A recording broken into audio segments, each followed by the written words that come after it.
हमारे साथ मंच पर समाजवादी पार्टी के प्रत्याशी नौजवान साथी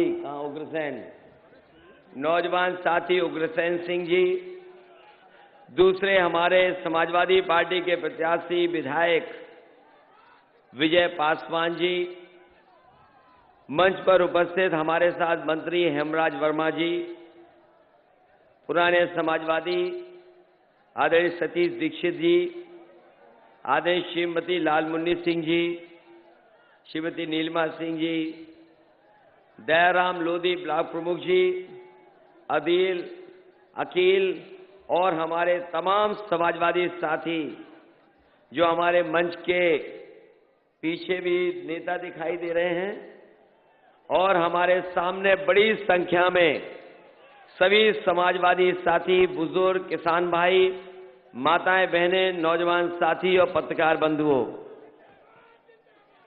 मैं आप सबसे उपस्थित जितने हमारे समाजवादी लोग हैं, उपस्थित तमाम साथी इस चुनावी जनसभा में हमें जो दिखाई दे रहे हैं, बड़ी संख्या में रेल पटरी के आसपास जितने हमारे साथी दिखाई दे रहे हैं, मैं आप सबसे निवेदन, अपील और प्रार्थना करने आया हूं कि एक एक वोट समाजवादी साइकिल के पक्ष में डाल करके एक बार फिर उत्तर प्रदेश में समाजवादी सरकार बना देना। और मैं तो ये कहता हूं कि लोकतंत्र में चुनाव से अच्छा समय कोई नहीं होता जिसमें आपको तमाम सरकारों का आकलन करने का मौका मिलता है। मैं तो कहता हूं कि आज मुझे आखिरी दिन आपके बीच में निवेदन करने का मौका मिला है और कल ही प्रधानमंत्री भारतीय जनता पार्टी के कल गोंडा में अपनी बात रखे गए हैं। मैं तो कहता हूं जनता से, अखबारों में भी पढ़ लिया होगा, जानकारी भी मिल गई होगी, कम से कम आकलन आप लोग करना, आप सोच विचार करना कि कौन सा दल है जो गरीब, किसान, माताएं, बहनें, नौजवानों की मदद करना चाहता है। वहीं कौन लोग हैं जिन्होंने अभी तक अगर एक भी काम किया हो तो हमें बता दो। हम तो कहना चाहते हैं अच्छे दिन के बहाने नोटबंदी कर करके एक एक गरीब किसान, गरीब मजदूर को परेशान करने का काम अगर किसी ने किया है तो भारतीय जनता पार्टी के लोगों ने परेशान किया है। मैं तो पूछता हूं कि सबका नोट जमा हो गया होगा पुराना। ये हमारे सामने जितने बैठे हैं, दाएं हाथ में जितने खड़े हैं, बताओ किसी का नोट पुराना वाला बचा है कि नहीं बचा है? सब जमा करा लिया और ये तो आखिरी हिस्सा है उत्तर प्रदेश का, देश का भी।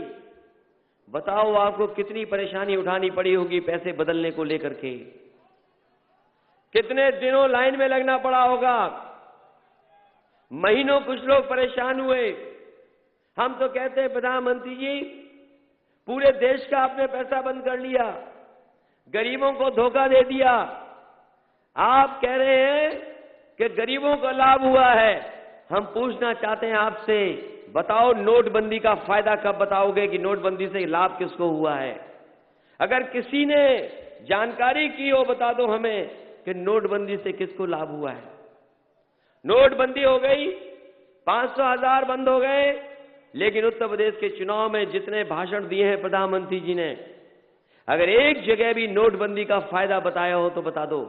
हम तो कह के जाते हैं आपसे, ये रुपया, नोट, ये काला सफेद नहीं होता। अगर कोई चीज काली सफेद होती है तो वो हमारा आपका लेन देन काला सफेद होता है। मान लीजिए हमने कोई कारोबार किया, ये रुपया काला सफेद नहीं होता, हमारा आपका लेन देन काला सफेद होता है। हमने कारोबार किया कोई और अगर टैक्स नहीं दिया, वो पैसा काला हो गया। उसी काले पैसे से अगर कारोबार किया और हमने टैक्स दे दिया तो वही पैसा सफेद हो गया। इसलिए मैं कहना चाहता हूं कि रुपया काला सफेद नहीं होता, ये केवल लेन देन काला सफेद होता है, और उसके चक्कर में पूरे देश को बर्बाद करने का काम अगर किसी ने किया है तो भारतीय जनता पार्टी के प्रधानमंत्री जी ने बर्बाद किया है। हम तो कहते हैं कोई हमें बता दो, अगर एक नोटबंदी का गरीब और किसान को फायदा हुआ तो बता दो। और जो लोग लाइन में लगे थे, तमाम लोग जो लाइन में लगे थे, उनकी जान चली गई। मैं तो कहता हूं भारतीय जनता पार्टी के लोगों से, जो गरीब लाइन में लग करके मरे थे, अगर एक भी परिवार की आपने मदद की हो तो बता दो। अगर किसी ने मदद की है तो समाजवादी सरकार ने उनके परिवारों को 2-2 लाख रुपए देकर के मदद करने का काम किया। और आपने अखबारों में पढ़ा भी होगा, एक बच्चे का जन्म हो गया लाइन में लगे लगे, और उस बच्चे का नाम खजांची रख दिया। वो हमारे क्षेत्र का ही है साथी, खजांची रख दिया। और मैंने ढूंढवाया, उसको पता किया, तो वो सबसे गरीब परिवार निकला उस मोहल्ले का। मैंने बुला करके उसकी मां को 2 लाख रुपए से मदद करने का काम किया। हम तो कहते प्रधानमंत्री जी, समाजवादियों से बहस कर लो, और आपको जो जगह तय करनी है तय कर लो। हम तो कहते हैं नोटबंदी पर सबसे अच्छी जगह तो वही होगी जहां पर खजांची ने जन्म लिया है। अगर वहां पर आप बहस करोगे तो शायद देश के लोग भी सच्चाई जान जाएंगे। और फिर प्रधानमंत्री मन की बात, हर दिन मन की बात, रेडियो पे मन की बात, टीवी पे मन की बात। बताओ आज तक जनता समझ पाई भारतीय जनता पार्टी के लोगों की मन की बात? कोई नहीं समझ पाया मन की बात। हम तो कहते हैं प्रधानमंत्री जी, बहुत हो गई आपके मन की बात, कब करोगे काम की बात, ये भी बता करके हमें चले जाओ। और कल का भाषण है ये, हम तो लेकर के आए हैं प्रेस के साथियों, ये कल का उनका भाषण है 3 पन्ने का। ये 3 पन्ने का भाषण है। बताओ अगर एक भी गरीब किसान के लिए बात कही हो तो बता दो। और मैं तो कहता हूं 3 साल में कोई काम जमीन पर उतरा हो बता दो। अगर एक काम का उन्होंने जिक्र किया हो, चाहे वो गोंडा का, चाहे वो सिद्धार्थनगर का, तो हमें बता दो। ये 3 पन्ने का भाषण प्रधानमंत्री जी कल दे करके गए। केवल कह के चले गए 2 बातें। प्रधानमंत्री जी कह के चले गए बीजेपी के कि हमने चूल्हे दिए हैं, गैस के चूल्हे दिए हैं, हमने चूल्हे दिए हैं। हम तो पूछना चाहते हैं, चूल्हा तो दे दिया, और गैस का सिलेंडर कितने रुपए का आपने 3 साल में कर दिया, इसका हिसाब किताब हमें बता करके जाओ। आपने चूल्हा दे दिया, और अगर आप चूल्हा दे रहे हो तो हमें बता करके जाओ सिलेंडर कितने का कर दिया है आपने। और फिर कहते हो कि ये गोंडा और आसपास सब नकल कर करके पास कर रहे हैं। अरे प्रधानमंत्री जी, आपको तो सीमा की बात करनी चाहिए थी। सीमा पे क्या हो रहा है? आप तो अमेरिका घूम करके आए, दुनिया के तमाम देश घूम करके आए। हम गरीबों को कम से कम वहां का अनुभव बताते कि आपने अनुभव कैसा पाया वहां पर।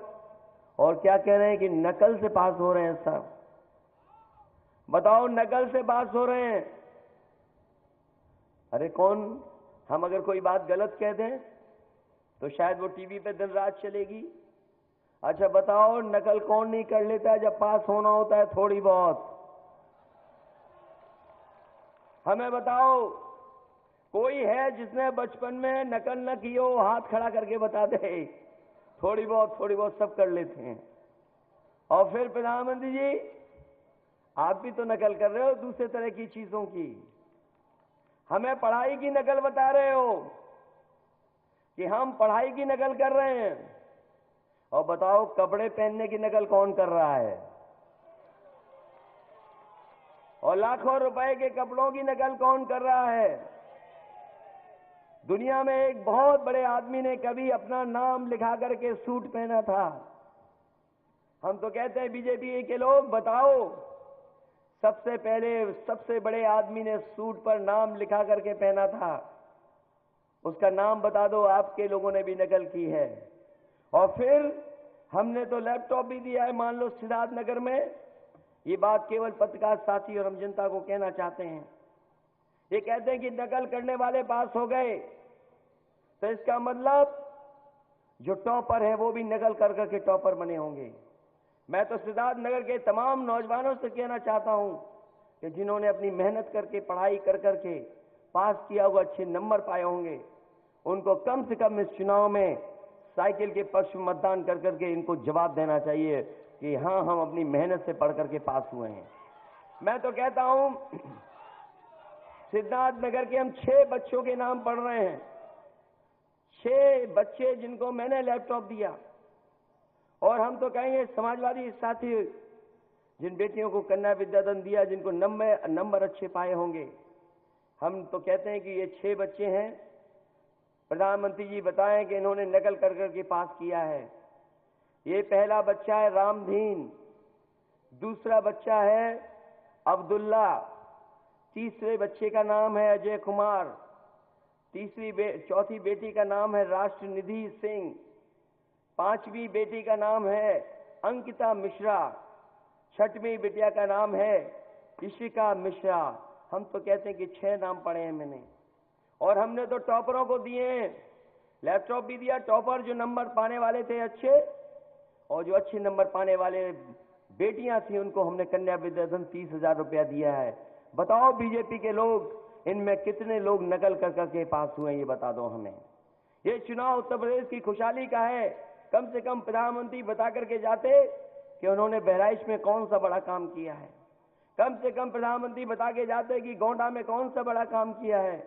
और छोड़ो गोंडा और सबके, कम से कम बताओ सिद्धार्थनगर में भारतीय जनता पार्टी के लोगों ने कौन सा बड़ा काम किया है जो सीधा जनता के बीच में लाभ पहुंचा रहा है। केवल धोखा दे रहे हैं।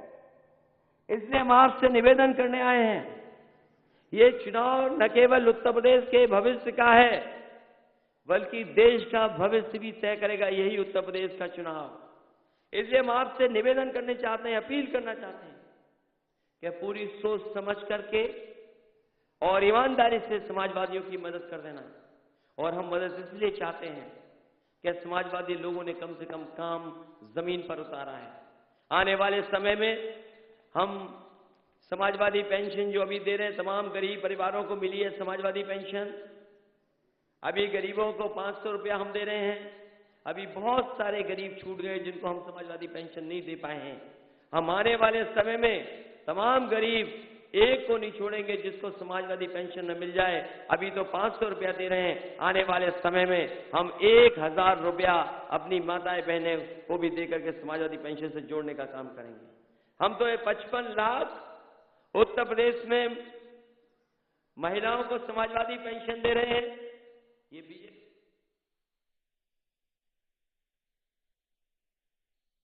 तरह की पेंशन दे रहे हैं, कम से कम पढ़ाई का स्तर बेहतर हो। अभी तो स्कूलों में हमने ड्रेस दी है, बैग दिया है, हफ्ते में 1 दिन दूध, हफ्ते में 1 दिन फल देने का भी कर रहे हैं। और साथ ही साथ समाजवादी पार्टी ने तय किया है कि आने वाले समय में जो गरीब बच्चे हैं सरकारी स्कूल में पढ़ने आ रहे हैं, उन्हें 1 किलो मिल्क पाउडर और 1 देसी घी लीटर हर महीने उन बच्चों को देने का काम करेंगे, कम से कम उनका स्वास्थ्य बेहतर हो जाए। लोहिया गांव भी बनाए, लोहिया आवास भी दिए।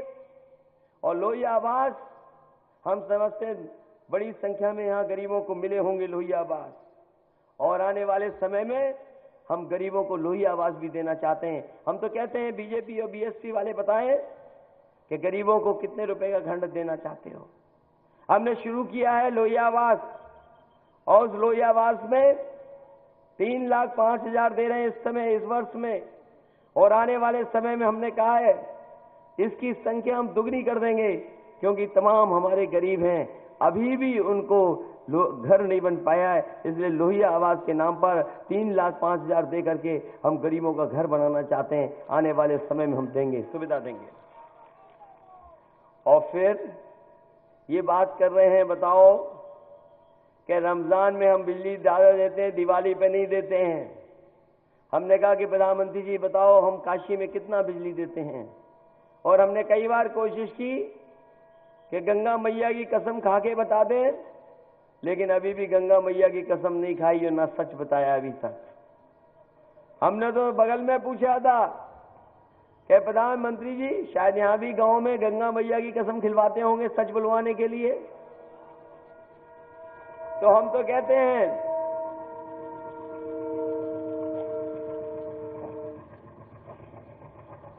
हम तो गंगा मैया की कसम हमारे यहां भी गांव में खिलवाते हैं, हम भी खिलवाते हैं अपने यहाँ गांव में किसी को सच बुलवाने के लिए।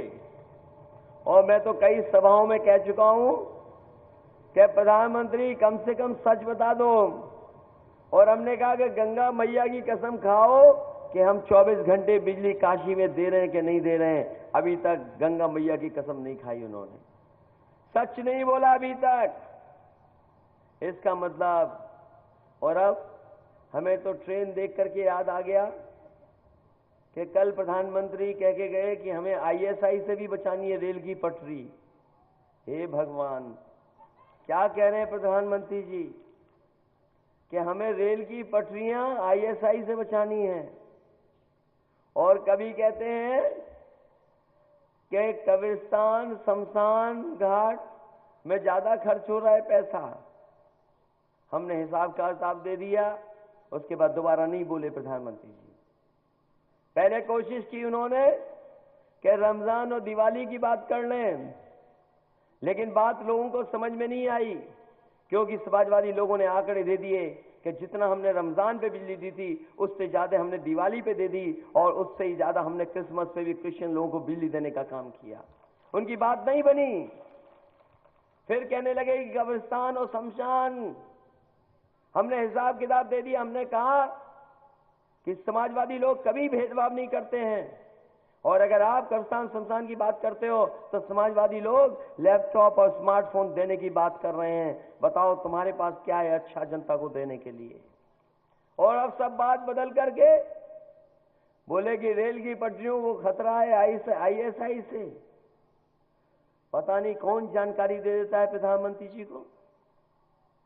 केवल गुमराह करना चाहते हैं बीजेपी के लोग, और कहते हैं हम किसानों का कर्ज माफ कर देंगे। यहां भी शायद निकला हुआ अखबारों में, पत्रकार साथियों, प्रधानमंत्री जी कह के गए। मैं पूछता हूं, बजट आपने दिल्ली में रखा, किसानों के लिए कर्ज माफ करने के लिए बजट में पैसा कितना रखा ये बता दो हमें। और जब ओलावृष्टि हुई थी हमने तो मदद मांगी थी, एक पैसा नहीं दिया, मामूली पैसा दे दिया, और 5,000 करोड़ रुपया हम लोगों ने किसानों का ओलावृष्टि में मदद करने का काम किया। हमने सिंचाई मुफ्त कर दी किसानों की, एक भी पैसा नहीं देना पड़ता सिंचाई का। अगर कोई किसान सिंचाई का पैसा देता हो तो बता दो, एक पैसा नहीं लगता। और हमने तो एलडीबी बैंक जो उत्तर प्रदेश की बैंक थी उसका 50,000 तक का कर्जा माफ करने का काम किया था। आने वाले समय में हमें अगर किसानों को राहत और मदद देनी पड़ेगी तो 50,000 से ज्यादा हम सीधे सीधे किसानों को राहत देने का काम करेंगे। अगर हम लैपटॉप दे सकते हैं, विद्याधन 30,000 दे सकते हैं, तो आने वाले समय में हमें किसानों को अगर सीधा मदद करना पड़ेगा तो 50,000 से ज्यादा किसानों की अपने उत्तर प्रदेश के खजाने से पैसा मदद करने का काम करेंगे। हम तो कहते हैं बीजेपी के लोग, बताओ तुमने कौन सा काम किया है, एक बता दो हमें। अगर आपको काम पता हो तो हमें बता दो।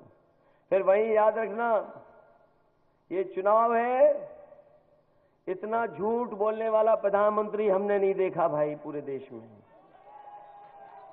अगर किसी ने देखा हो तो बता दो, हमने तो नहीं देखा। और इतना बड़ा सपना दिखाने वाला भी प्रधानमंत्री ने नहीं देखा। और फिर देसी भाषा में कहते हैं कि इतना जुमलेबाज भी पार्टी नहीं देखी जितनी ये भारतीय जनता पार्टी वाले लोगों की है। इनकी नीयत कुछ और है। और याद रखना, बीजेपी के लोग अपना जब भी मुंह खोलते हैं जहर निकालते हैं अपने मुंह से, और भाईचारे पे भी प्रश्न लगाना चाहते हैं।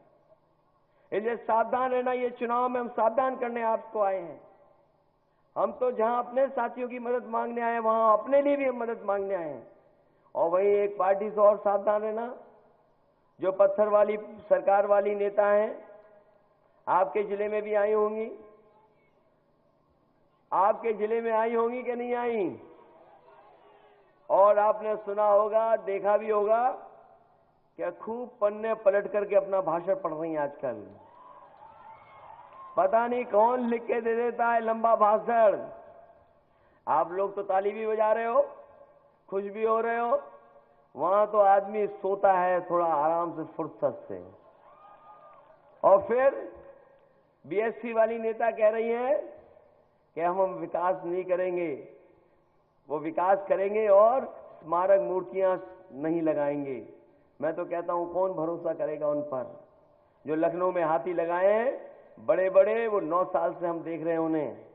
खड़े हाथी अभी भी खड़े दिखाई दे रहे हैं, बैठे हाथी अभी भी बैठे हैं, और खड़ा वाला हाथी अभी तक बैठा नहीं, और बैठा वाला हाथी अभी तक खड़ा नहीं। 9 साल से तो हम यही देख रहे हैं। और फिर हमारे एक साथी ने ठीक कहा, कहने को तो हम बुआ उन्हें कहते हैं, लेकिन हमारी बुआ से सावधान रहना। वो बीजेपी से समझौता किया हुआ है, तभी हमारी पार्टी को नुकसान करने के लिए आप जानते हो कि क्या समीकरण बना रहे हैं।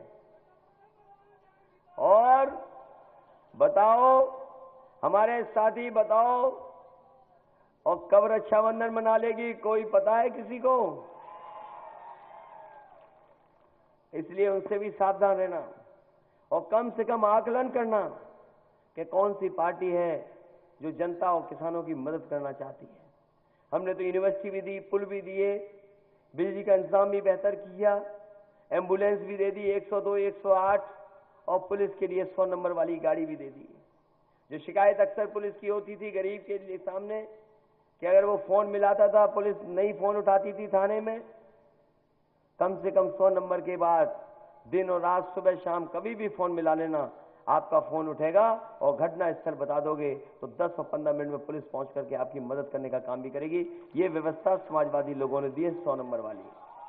और आने वाले समय में हम कह करके जा रहे हैं, और हम तो बीजेपी के लोगों से कहते हैं, प्रधानमंत्री को पता ही नहीं है कि 100 नंबर शुरू हो गए हैं यहां।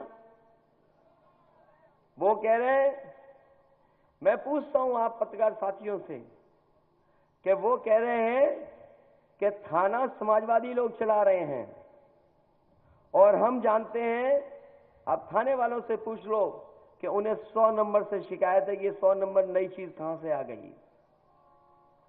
क्योंकि 100 नंबर लखनऊ से चलती है, लेन देन वाला मामला नहीं हो सकता। और आने वाले समय में हम कह के जा रहे हैं, ये 100 नंबर कम से कम इतना मजबूत कर देंगे कि अभी तो आपका कोई फोन मिला ले, और हम तो कहते हैं हमारे जाने के बाद आप फोन मिला लेना, आपका फोन उठेगा, और कोई भी आपसे बदतमीजी नहीं कर सकता है, न खराब व्यवहार कर सकता है। ये इंतजाम समाजवादी लोगों ने 100 नंबर बना करके दिया है। और घटना स्थल पे भी अभी 15-20 मिनट में पहुंच जाती है पुलिस। आने वाले समय में हम 1000 गाड़ी, इसमें 100 नंबर में 1000 गाड़ी और बढ़ा देंगे, जिससे कि हमारे पुलिस को भी मदद हो जाए, और जल्दी से जल्दी घटना स्थल पर पहुंच करके हमारे गरीबों की मदद करने का काम करें। और कह करके ये भी जा रहा हूं मैं कि अगर कभी कोई बुराई हुई पुलिस की, लेन देन वाली, मामले वाली, आपको कह के जा रहा हूं, चाहे आज भी चेक कर लेना, आप 100 नंबर पे लिखा देना, आपका पूरा का पूरा वापस कराने का काम भी 100 नंबर करेगा। ये इंतजाम कौन कर रहा है? कम से कम। और हमारे प्रधानमंत्री को पता ही नहीं है कि यूपी में 100 नंबर शुरू हो गया। 100 नंबर यूपी का शुरू हो गया। वो कह रहे थाने में समाजवादी लोग हैं। आप बात नहीं समझ पाए। पुलिस के लोगों को इशारा कर गए कि जाओ पुलिस के लोगों, समाजवादियों की मदद कर देना, ये कह के गए हैं। और मैं तो कहता हूं कि बताओ पुलिस के लोगों, सबसे ज्यादा प्रमोशन किसने किए हैं, और सबसे ज्यादा भर्ती भी की है। और आने वाले समय में हम नौजवानों को कहना चाहते हैं, अभी तो आपको 1 परीक्षा 2 परीक्षा लिखनी पड़ती थी पुलिस भर्ती में, हमने परीक्षाएं खत्म कर दी हैं। आप 10वें और 12वें के नंबर ले आना, दौड़ के दिखा देना, जो सबसे आगे होगा वो अपने आप पुलिस में भर्ती हो जाएगा, किसी की सिफारिश की जरूरत नहीं पड़ेगी। ये इंतजाम समाजवादी लोग कर रहे हैं। आने वाले समय में हम अपनी बेटियों को साइकिल देना चाहते हैं। आने वाले समय में अपनी बेटियां जो पढ़ना चाहती हैं स्कूल जाकर के, उनको 9वां 10वां 11वें 12वें वाली बच्चियों को हम सरकार की तरफ से साइकिल देने का काम करेंगे, जिससे पढ़ने में उनको आसानी हो जाए। वहीं हमारे माताओं बहनों को कहना चाहते हैं, सरकारी बसों में किराया आधा कर देंगे, और वहीं जो हमारी गरीब परिवार की महिलाएं छूट गई हैं, उन्हें समाजवादी पेंशन से जोड़ करके हर महीना 1000 रुपया पेंशन देने का काम समाजवादी लोग करेंगे। इसलिए इस मौके पर जहां मैं आप सबसे निवेदन करने आया हूं, ये चुनाव का आखिरी दिन है, ये चुनाव प्रचार का आखिरी दिन है। इसलिए हम नौजवान साथियों और अपनी माताएं बहनें जो हमें दूर दूर दिखाई दे रही हैं, उन सब से हम निवेदन करने आए हैं कि अगर आप आकलन करोगे कामकाज तरीके में, तो आप समाजवादी पार्टी को बेहतर पाएंगे। अगर आप चाहते हैं कि समाजवादी पेंशन मिले, बच्चों को दूध और मिल्क पाउडर मिले, अगर आप चाहते हैं कि प्रेशर कुकर खाना बनाने के लिए माताओं बहनों को मिले, और वहीं अगर आप चाहते हैं कि उत्तर प्रदेश आगे बढ़े, खुशहाली और तरक्की के रास्ते पर जाए, कम से कम समाजवादी लोगों ने काम करके दिखाया, जमीन पर पहुंचा है। और इस जिले को तो हमने यूनिवर्सिटी दे दी, वो भी कोने पर यूनिवर्सिटी दी है, कोई यूनिवर्सिटी नहीं देता, हमने यूनिवर्सिटी देने का काम इस जिले में किया है। कई लोग नाराज इसीलिए हैं कि यूनिवर्सिटी सिद्धार्थनगर में क्यों बन गई, लेकिन कम से कम हमने यूनिवर्सिटी दी है, और वो कोई वादा नहीं किया, उसको जमीन पर उतार करके खड़ा करके उसका उद्घाटन करने का भी काम किया है। और मैं कह सकता हूं, ये उत्तर प्रदेश का पिछड़ा इलाका है, यहां सबसे अच्छी यूनिवर्सिटी बनेगी, और इस यूनिवर्सिटी में हम नौजवानों से कहेंगे कि जो नौजवान 10वां 12वां पास करने के बाद अगर नौकरी और रोजगार चाहता है, और जिसने ITI पॉलिटेक्निक का कोर्स किया है, उन तमाम बच्चों को विशेष प्रशिक्षण दे करके, ट्रेनिंग दिखा करके, उनके स्किल डेवलपमेंट का कार्यक्रम चला करके उन्हें नौकरी और रोजगार से जोड़ने का काम समाजवादी लोग करेंगे। इसलिए नौजवान साथियों, मदद करना, और अपनी माताओं बहनों से भी हम सहयोग और मदद मांगने आए, किसान भाइयों से भी, कि इस चुनाव में हमारी मदद करना। और अगर कोई हो सकता है कोई नाराजगी हमारे दोनों साथियों से हो, इनकी नाराजगी भुला के कम से कम हमारी मदद करना सरकार बनाने के लिए। बताओ, मदद करना चाहते हो कि नहीं है, बताओ पहले। और ये तो हमारे स्वर्गीय दिनेश सिंह जी की धरती है, जिन्होंने लोगों की मदद की, सेवा की उन लोगों की। कम से कम उनके सम्मान के लिए, और समाजवादियों की सरकार एक बार फिर उत्तर प्रदेश में बने, उसके लिए हम आपसे निवेदन करने आए हैं। बहुत सारे लोगों ने भाषण नहीं सुना होगा उस तरफ जो खड़े हैं, लेकिन मैं कह सकता हूं कि ये समाजवादी गरीबों की पार्टी है, किसानों की मदद करने वाली पार्टी है, जहां तमाम सुविधाएं दी हैं, आने वाले समय में हम और सुविधाएं देंगे। ये हमारा उत्तर प्रदेश बड़ा हुआ है, बहुत बड़ा उत्तर प्रदेश बना है, लेकिन बीजेपी के लोगों ने इसको गुमराह करने का काम किया है। इसलिए उनकी बातों में मत फंसना। ये बीजेपी के लोग कुछ भी कह सकते हैं, और वहीं बहुजन समाज पार्टी से भी सावधान रहना, वो कभी भी बीजेपी से समझौता कर सकती है। वो बीजेपी क्या मदद कर रही है, बताओ, बीजेपी की मदद करने के लिए बहुजन समाज पार्टी नहीं काम कर रही। वो सब जानते हैं कि सरकार नहीं बन रही बहुजन समाज पार्टी की, और जानबूझ करके परिस्थितियों के हिसाब से केवल समाजवादी पार्टी आगे निकल जाए, इस चक्कर में सब लोग हैं। मैं तो कहता हूं नौजवान साथियों, यहां समाजवादी लोग हैं, ये साइकिल चलाने वाले लोग हैं। साइकिल तो सब चला लेते होंगे, और कभी कभी तो हैंडल छोड़ करके पैडल मारते हुए साइकिल ले जाते हैं। तो बताओ, साइकिल को आगे बढ़ाओगे कि नहीं बढ़ाओगे? एक एक वोट देना हमारे साथियों। इन दोनों हमारे समाजवादी प्रत्याशी विजय कुमार पासवान और उग्रसेन, दोनों की मदद करना, अच्छे वोट दे देना। और मैं आपको भरोसा दिलाता हूं, इन दोनों के कहने से तमाम काम हमने किए हैं। आने वाले समय में सरकार बनेगी तो और सुविधा गरीबों को देने का काम करेंगे, जिससे हमारे गरीबों को भी लाभ पहुंचे, मदद पहुंचे।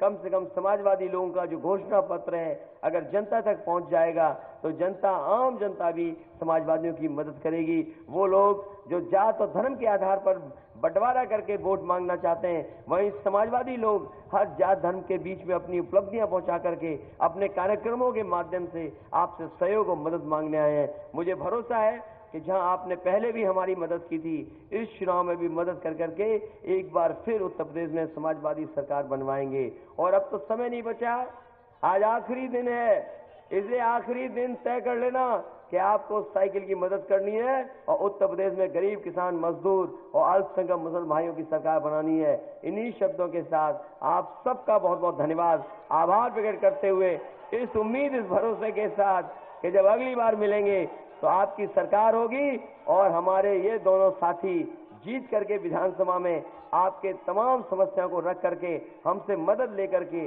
आपकी मदद करने का काम करेंगे। आप सबका बहुत बहुत धन्यवाद, बहुत बहुत आभार प्रकट करता हूं।